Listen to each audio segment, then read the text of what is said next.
Hello everybody. I'm doing this here video in memory of King, who has passed away on July the 6th of 2021, excuse me. He's a rescue dog. He was found in one of my friend's backyard, which was fenced in, so there's no way that he could have gotten in there. A person who owned this dog put him in there, I'm pretty sure. And this dog was most likely abused by a male. For if anybody went near him and tried to pet him, males, men only, he would bite them or snap at them. But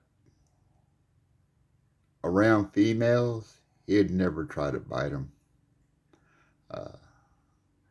Anyway, my friend asked if we wanted a dog.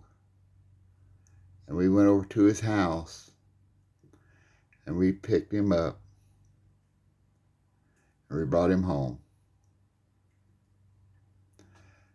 We picked him up for the reasons that we also have a small dog his size. And they really liked each other. He favored my wife a lot. He felt comfortable around her. And she never hit him, never yelled. Well, she yelled at him sometimes later on. But he was never scared of her. For me, my son, my grandson, he was always scared of them. You know, trying to pet him, he'd look like that you might want to try to hit him and stuff like that. When you try to pet the top of him, and then he'll try to snap at you.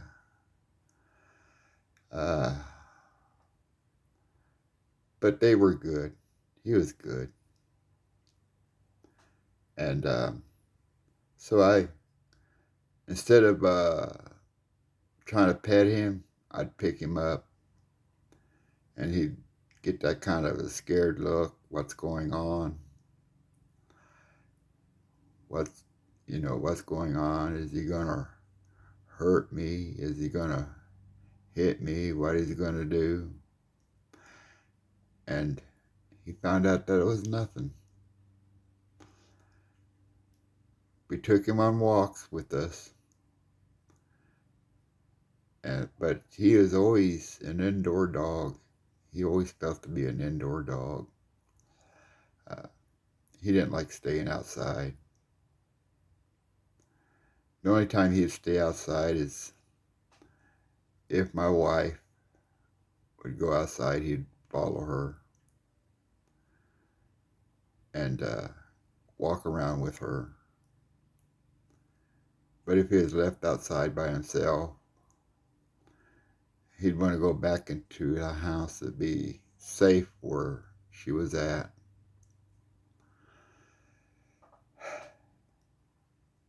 We had him for a long time.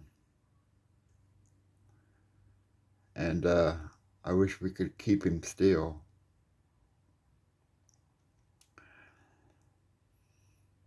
After a while, he got comfortable with me, but he would still bite. He'd still, when I'm petting him, would get that suspicious look, especially on his head. He'd get that suspicious look like, is he gonna hit me or do something to me? And but he realized that it wasn't. But he kept that up. That was his way he was brought up. I tried to get him to learn how to play, but when a dog's mind is trained to do a certain thing, like being scared, not having any fun, uh, he would try to do this, but at the same time, uh, he'd own it and then would try to bite you for it instead of playing. I have Sweetie, who he liked, and she liked him, and she was trained to play nothing but playing.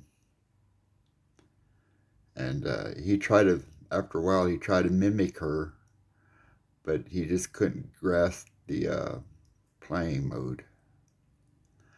There were times when I was laying on the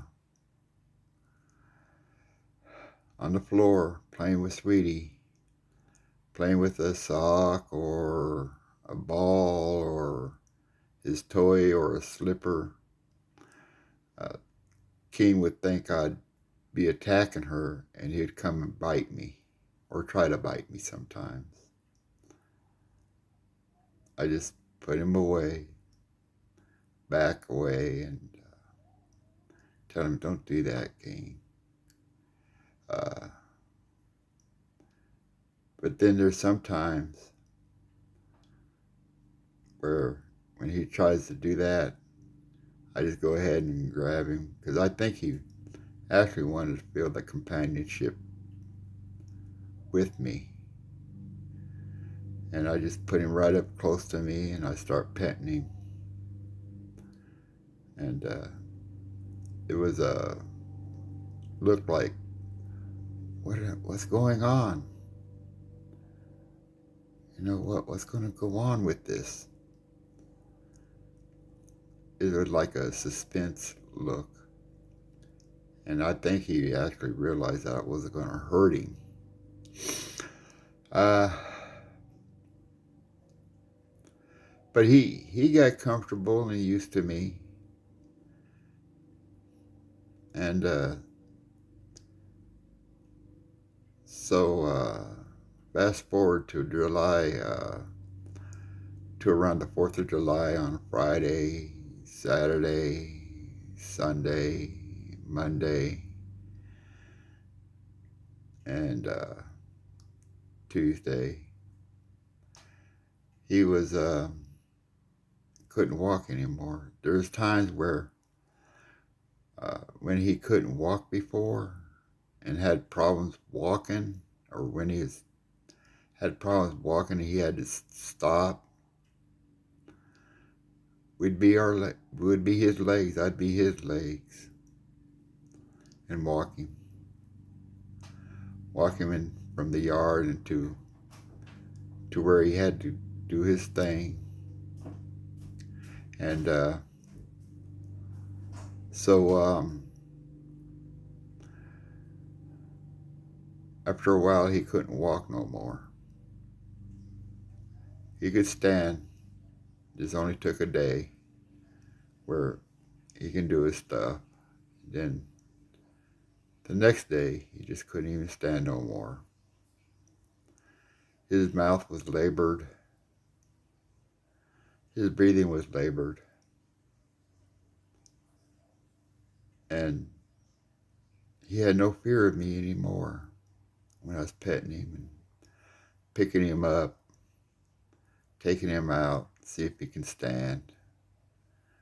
And I even held him up because I knew he couldn't stand, in hopes that he can probably do his business. But there is no business to be done. I believe his kidneys were shut down or shutting down. And so I bring him back in. I didn't care if he'd poop or pee in the house. It was okay. I understood. I couldn't get in the vets on Friday. They were closed. Saturday, I'm pretty sure they were closed because it's a big holiday.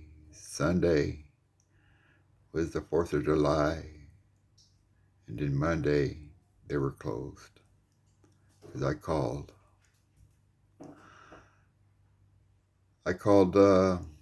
July on Tuesday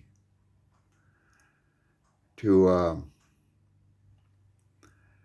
get my veterinarian to put him to sleep, but she wasn't in that day. I called around to several veterinarians, and they only scheduled it, and he was just so labored out. I thought he was going to die the night before, the way he was acting. And I wanted to get his pain and suffering over with. So finally I reached one, and they said they'll take him in right away. It was a veterinarian that I had previously, and they said, okay, we'll take him in. And we took him in. My wife, her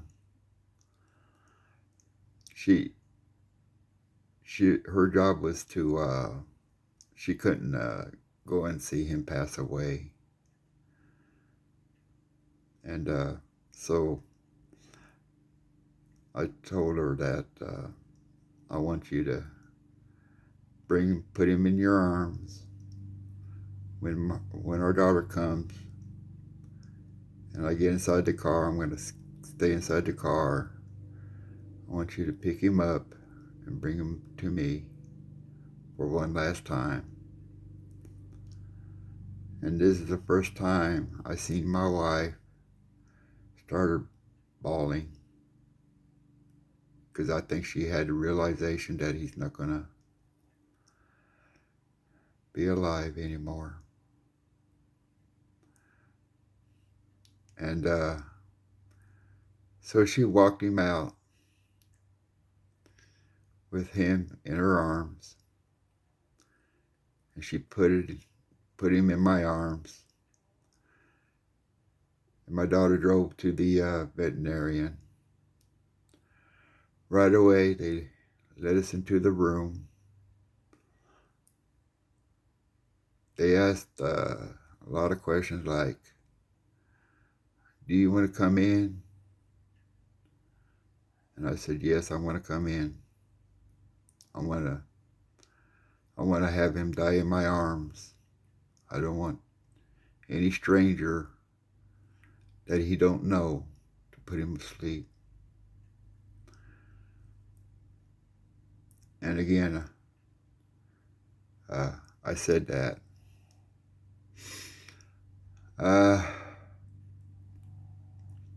I brought a towel with me, and I held him in my arms all the way. The only time he left my arms was when they had to put the IV into him. Then she brought him back out. I didn't want to put him on the cold metal table that they had there. I kept him in my arms all this time. I said, I want him to be passing in my arms. And so they flushed out the IV, and then they had three syringes, and the flush out, the sleeping, and then the passing. Sorry for the shaking. And then they put the white liquid substance slowly into his body. And that's the one that made him go to sleep. And he seemed so peaceful. First time in his life I seen him so relaxed and peaceful, sleeping. And then they took the other syringe. It was kind of a clear type of substance. look like it's kind of brownish. And she slowly put that medication into King. And I was kind of crying, asking to make sure that he's passed away in my arms, because I didn't want to bury him while he was still alive. She checked his heart, and she told me that he's gone now. They gave me a box, something like a coffin. I put him in there. He was so relaxed. And we took him home.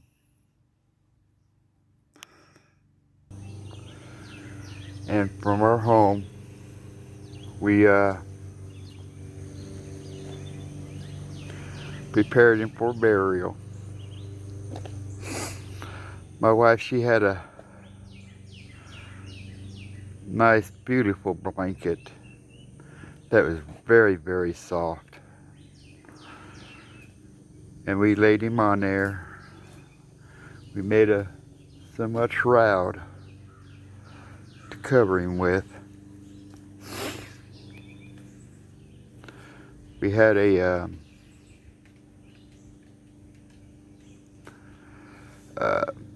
little dog bed, and we opened up that coffin so that he can lay out straight, because we didn't want him to be all crunched up. And after we did that, we brought this here one dog bed that we used to lay him down on. And then we brought him outside. We already had a burial place for him. We brought him outside. We laid him down, said our goodbyes, and we put the ground over him.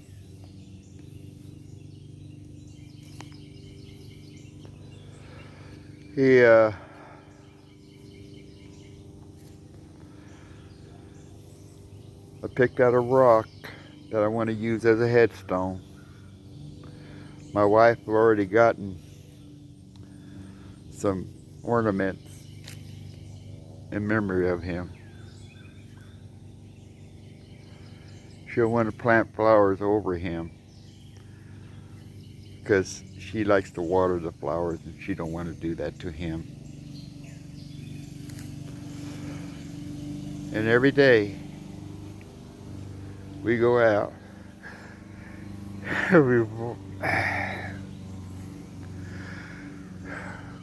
we always mourn. We mourn for him. We really miss this dog a lot.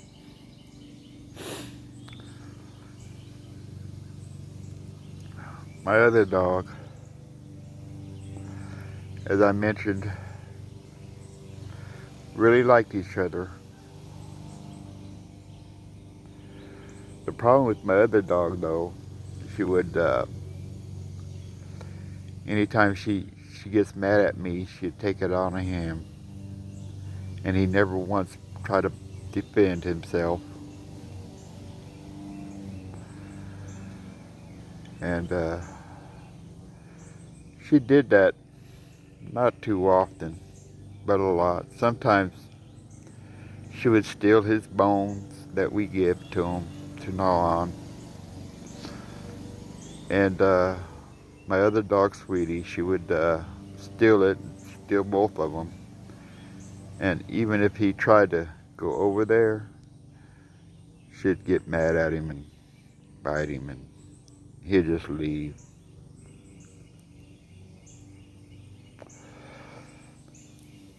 The reason why I called him King the first time